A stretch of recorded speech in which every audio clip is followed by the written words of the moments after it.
तो धुरंधर एक लैंडमार्क डुओलॉजी है जिसने एक मॉन्यूमेंटल शिफ्ट लाया है इंडियन सिनेमा में, स्पेशली स्पाई और पॉलिटिकल थ्रिलर जॉनरा को अगर हम देखें तो ये one of the rare large scale productions में से एक है जिसमें जो राइटर डायरेक्टर है वो बिगेस्ट सुपरस्टार की तरह इमर्ज हुआ। तो जैसे कि हमें पता है जो धुरंधर है वो एक डुओलॉजी है, एक फिल्म है, इसको 2 पार्ट्स में डिवाइड किया गया था। तो जो धुरंधर 1 थी वो काफी स्लो पेस थी, उसमें जो हमारा प्रोटैगनिस्ट है वो मैक्सिमम टाइम काफी पैसिव रहता है। लेकिन जो धुरंधर 2 थी वो काफी फास्ट पेस थी, जिसमें जो मेन कैरेक्टर है वो एक एक्टिव ऑर्केस्ट्रेटर बन जाता है और जो इसकी एंडिंग है वो काफी बिटर स्वीट रहती है लेकिन काफी सेटिस्फाइंग भी होती है। So both movie definitely felt like a first and second half of one single film. तो इस मूवी ने एक सेटिस्फाइंग कंक्लूजन तो दिया इस फ्रेंचाइज को, लेकिन मेरे इससे थोड़े से और ज्यादा एक्सपेक्टेशंस थे। सीधी भाषा में कहूँ तो मेरे दिमाग में अलग ही धुरंधर 2 चल रही थी। तो इसी वीडियो में मैं अपने एक्सपेक्टेशन और जो फैन फिक्शन जो मैंने क्रिएट किया था उसको कवर करूंगा। तो धुरंधर 2 के जो फर्स्ट 40 मिनट्स हैं वो परफेक्टली फिट बैठते हैं, जिसमें जसकीरत की बैक स्टोरी दिखाई गई और उसका इनर टर्मोइल दिखाया गया आफ्टर किलिंग रहमान। लेकिन जो लेयारी गैंग वॉर है और जो एसपी असलम का रिप्रेजेंटेशन था इस मूवी में वो मुझे काफी ज्यादा अनसेटिस्फाइंग लगा। मेरे हिसाब से जो एसपी असलम है उसको मूवी के फर्स्ट हाफ के विलेन की तरह बिल्ड करना चाहिए था और ये हम शुरू कर सकते थे लेयारी गैंग वॉर के थ्रू। तो जो मूवी में जो लेयारी गैंग वॉर को दिखाया गया है वो बहुत ही ज्यादा मैकेनिकल फील हो रही थी। उसमें एवरीथिंग एग्जैक्टली प्लान के थ्रू हो रहा था, कुछ भी डिसरप्शन नहीं था। उसके कारण जो अरशद पप्पू और उजैर थे वो काफी माइनर थ्रेट्स लग रहे थे। तो गैंग वॉर में हमें लॉन्गर रन टाइम नहीं चाहिए था, हमें सिग्निफिकेंटली मोर केओस और डेंजर चाहिए था और ये हम कर सकते थे बाय एलिवेटिंग एसपी असलम। तो एसपी असलम को हमजा पहले ही पसंद नहीं था क्योंकि वो एक बलोच था और एक बिट्रेयर भी था। तो SP Aslam should have been very paranoid और की जो बिगेटरी है और नफरत है अगेंस्ट बलोच कम्युनिटी वो और भी उसको खतरनाक बना सकती थी। तो एसपी असलम ने एक पैक्ट तो बनाया था जमील और हमजा के साथ कि वो उसे हेल्प करेगा to gain control of Lyari, लेकिन साथ साथ उसको इन दोनों पे बिल्कुल भी भरोसा नहीं था। तो वो एक्टिवली हमजा के प्लान को खराब करने की कोशिश करता है by disguising several Pathan gang members as LTF police officers. तो ये जो डिस्गाइज पठान गैंग मेंबर्स हैं ये बलोच एरियाज में घुसते हैं और कई सारे इनोसेंट सिविलियंस और बलोच गैंग मेंबर्स को मारते हैं। तो ये जो बिट्रेयल है हमजा को वायलेंस एस्केलेट करने के लिए फोर्स करता है।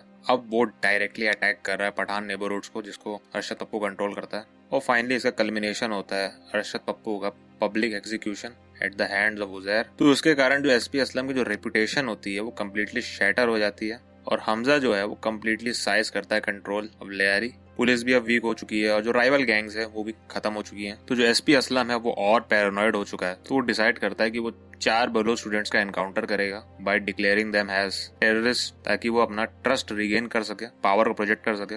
तो फिल्म में मुझे एक और इशू लगा कि जो शिरानी है वो ब्लाइंडली ट्रस्ट करता है हमजा को, वो थोड़ा अनअर्न्ड फील करता है। तो यहाँ पे हम दिखा सकते हैं कि जो हमजा है वो एक्टिवली सेव करता है 2 बलोच स्टूडेंट्स को। 2 भले ही मारे जाते हैं एसपी असलम के हाथ, लेकिन ये इनफ होता है to solidify हमजा's alliance with Shirani. और फाइनल शोडाउन में जैसे फिल्म में हुआ वही होगा, बड़ा गुलदस्ता ले जाया जाएगा एसपी असलम के फ्यूनरल में। तो अब बात करते हैं पॉलिटिक्स और मेजर इकबाल के बारे में। तो कई लोगों को फिल्म की पॉलिटिक्स पसंद नहीं आई, उन्होंने कहा कि फिल्म में इतनी ज्यादा पॉलिटिक्स क्यों है, लेकिन मेरे हिसाब से इस फिल्म को और पॉलिटिकल डेप्थ चाहिए थी, और ज्यादा पॉलिटिक्स चाहिए थी। तो फिल्म ने कम्प्लीटली इग्नोर किया chaotic era of Imran Khan government.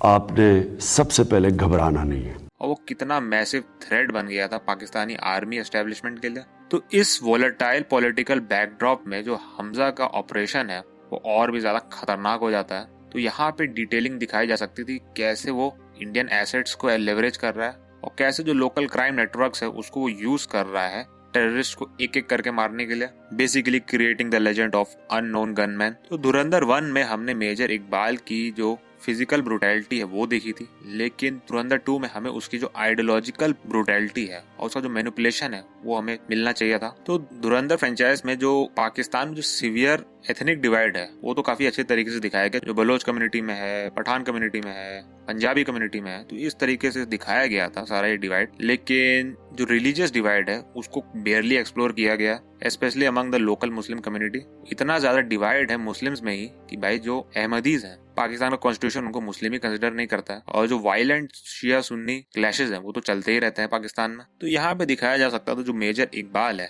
जिसका mostly alliance Sunni terrorist group के साथ जैसे कि एलईटी। तो मेजर इकबाल इन सुन्नी टेररिस्ट ग्रुप्स को लेवरेज करता है by attacking various Shia religious sites ताकि वो जो पब्लिक का गुस्सा है आर्मी के अगेंस्ट उसको डाइवर्ट कर सके।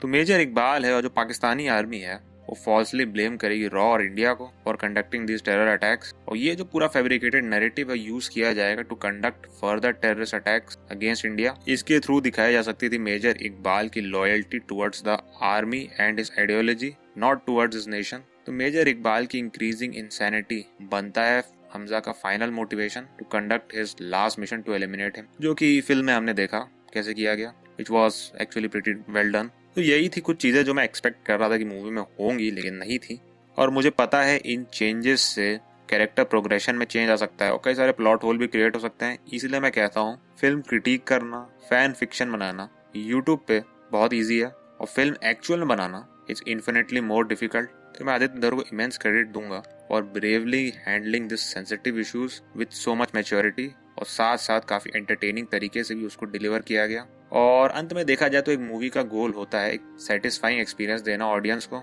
And Dhurandhar 2 succeed in it. That's why this franchise is one of my favourite movies of all time. तो इंडियन सिनेमा को ऐसी और बाउंड्री पुशिंग एम्बिशियस फिल्म चाहिए ताकि हम न्यू हाइट्स को रीच करें। तो आज की वीडियो में इतना ही था। अपने ओपिनियंस कमेंट सेक्शन में जरूर दें। अगर आपको वीडियो पसंद आया तो वीडियो को लाइक करें, शेयर करें, चैनल सब्सक्राइब करें। मैं बोलता हूँ आपसे अगले वीडियो। Thanks for watching.